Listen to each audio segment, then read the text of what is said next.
Assalamualaikum everyone. Kali ini aku Alia Reka Anjani mau berbagi atau sharing tentang akhlak pengajar atau pendidik ketika di kelas gitu, maksudnya ketika dalam pembelajaran gitu. Jadi ini aku rangkum dari kitab Adabul Alim wa Muta'alim karya Kiai Haji Hashim Asy'ari.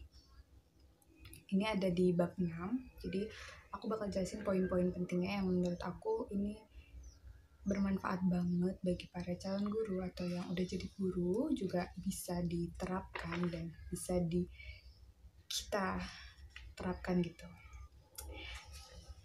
Oke, yang pertama di sini aku mau jelasin beberapa poin pentingnya aja. Di bab 6 ini dibilangin kalau pengajar atau pendidik itu sebaiknya menyucikan diri dulu sebelum berangkat ke kelas, maksudnya berangkat ke sekolah gitu. Jadi kita harus dalam keadaan suci, misalkan wudhu dulu gitu, suci dari segala hadas gitu-gitu.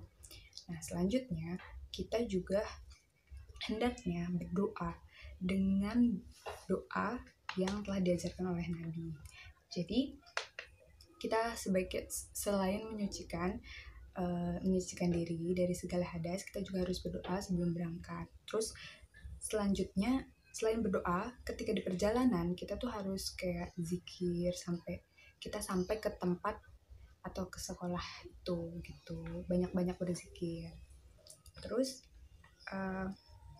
hendak ya pengajar ketika udah sampai kayak memberi salam ya, itu jangan asal langsung masuk gitu misalnya, itu jangan. Jadi kita memberi salam dulu kepada para murid gitu. Terus hendaknya seorang pengajar itu menjaga dirinya dari hal-hal yang mengurangi kewibawaannya. Contohnya tuh kayak duduk berdesakan dengan yang lain, maksudnya dengan murid-murid lain, itu jangan, itu karena menurunkan wibawa kita sebagai seorang guru. Terus mempermainkan kedua tangannya gitu, jadi kayak itu tuh wibawanya sebagai guru tuh turun gitu, maksudnya nggak ada gitu. Terus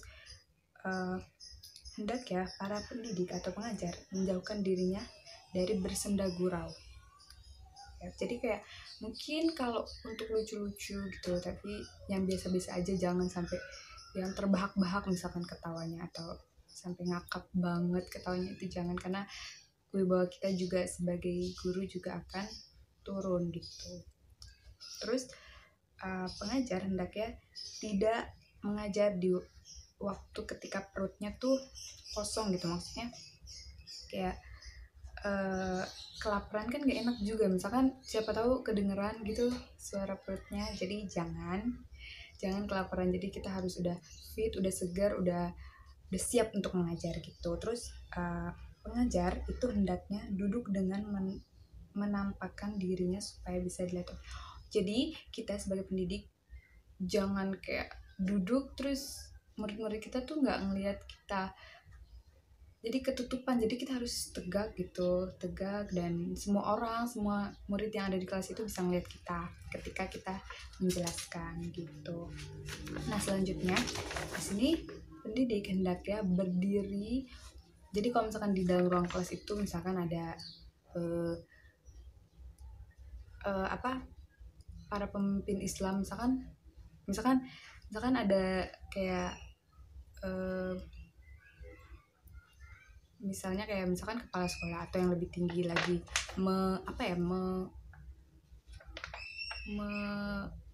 patroli gitu. Jadi kita harus berdiri menghormati mereka karena kan mereka lebih terhormat, maksudnya lebih tinggi jabatannya dari kita. Kita harus berdiri untuk menghormati gitu. Terus pendidik hendaknya sebelum memulai pelajaran itu kayak membaca Al-Quran dulu. Itu awalnya. Jadi sebelum pelajaran dimulai, pelajaran inti dimulai, kita biasakan untuk memulai baca Quran dulu. Entah itu surat apa, terserah, yang penting kita baca Al-Quran dulu. Kita yang menuntun mereka untuk baca Quran dulu gitu. Karena itu sebagai bentuk tabaruk atau meminta keberkahan. Nah, selanjutnya pendidik itu hendaknya mendahulukan pelajaran yang mudah. Maksudnya tuh kayak pelajaran yang mulia gitu, misalnya kayak kita tuh kayak mendahulukan pelajaran-pelajaran tafsir, hadis, usuluddin, sufik, terus kitab mazhab, terus nahu, dan diakhiri dengan kitab-kitab praktik. Karena kitab praktik itu kitab yang memperhalus watak, jadi supaya santri itu bisa atau murid gitu ya bisa mengambil pelajaran dari cara-cara pembersihan hati gitu. Nah, selanjutnya, pendidik hendaknya meneruskan pelajaran yang belum diselesaikan dengan baik dan menghentikan pelajaran jika sudah selesai materi pembahasan. Jangan sampai pembahasan kita tuh kayak ngalor ngidul, maksudnya acak kadul. Jadi yang ngebuat tuh murid bingung gitu. Jadi kita tuh yang lebih paham gitu sama pelajaran apa nih yang menurut kita gak membingungkan si murid. Jadi jangan sampai menyusahkan murid ketika memahami suatu pelajaran intinya. Terus pendidik hendaknya menjaga ruangan atau menjaga kelasnya dari kegaduhan, keramaian. Jadi kalau misalkan kadang ya kalau misalkan kita menjelaskan sesuatu terus ada yang kayak murid yang menambahkan atau menyaut gitu dari materi yang kita sedang paparkan, terus abis itu rame ya kan, kegaduhan. Nah, itu kita harus bisa meredam mereka biar pokoknya kita jaga dari kegaduhan gitu, gak boleh, jangan sampai gaduh gitu.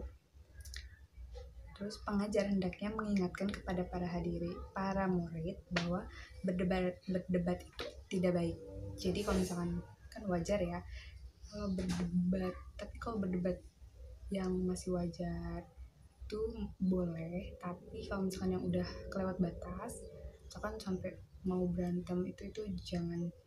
Kita harus bisa meredam mereka gitu. Terus pendidik hendaknya melarang para pelajar untuk berlebihan membahas ilmu. Maksudnya kayak tadi pertengkaran itu kan terlalu berlebihan. Jangan sampai, kita harus bisa mengendalikan suatu kelas agar tidak menghadirkan suatu pertengkaran atau perdebatan yang terlalu berlebihan membahas ilmu. Jadi kita harus sebagai penengah mereka gitu. Terus selanjutnya pendidik hendaknya bersikap kasih sayang. Jadi nggak boleh kayak kita tuh nggak peduli atau udahlah biarin mereka gitu, atau pokoknya kayak anggap si anak murid ini sebagai anak kita sendiri gitu ya kan. Kita nggak mau kan misalkan anak kita sendiri dijahatin.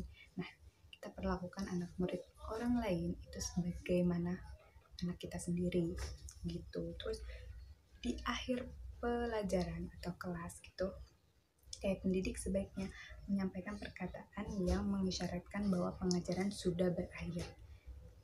Jadi jangan gak jelas langsung udah keluar gitu sebagai guru. Jadi kayak contohnya, sekian pertemuan kali ini, sampai bertemu pada pertemuan selanjutnya, insya Allah ta'ala gitu misalnya. Nah, selanjutnya adalah ada 2 poin terakhir. Pendidik hendaknya ketika tadi kan sedang dalam pembelajaran kita udah bahas, terus sebelum pembelajaran, sebelum di kelas kita udah bahas. Nah, selanjutnya ini ketika mau pulang dari kelas atau dari sekolah, ketika dalam kelas kita tuh sebagai guru atau pendidik harus mempersilakan si para murid itu duluan untuk keluar. Jangan kita berdesak-desakan bareng mereka. Jadi mereka keluar, kita ikutan keluar dan berdesak-desakan bareng mereka, karena itu akan mengurangi kembali lagi kewibawaan kita tuh. Terus kalau misalkan sebaiknya juga kita sebelum menutup pembelajaran kayak nanyain dulu pertanyaan atau ngasih waktu senggang atau waktu untuk mereka bertanya gitu. Poin terakhir, kita sebagai pendidik tidak boleh mengajarkan suatu pelajaran yang bukan keahlian kita gitu. Jadi kayak misalkan kita tuh ahlinya misalnya bahasa Indonesia, kita malah maksain untuk ngajar pelajaran matematika, itu nggak boleh karena bisa menyesatkan. Karena gimana, apa yang mau kita ajarin, karena kita nggak bisa suatu pelajaran matematika gitu misalkan, terus kita maksain untuk belajar matematika, itu nggak boleh. Jadi harus sesuai keahlian kita mengajar sesuai apa yang kita punya, apa yang telah kita pelajari, apa ilmu yang kita miliki. So segitu aja beberapa poin tentang akhlak pengajar atau pendidik ketika di dalam kelas atau di sekolah gitu. Semoga bermanfaat. Assalamualaikum warahmatullahi wabarakatuh.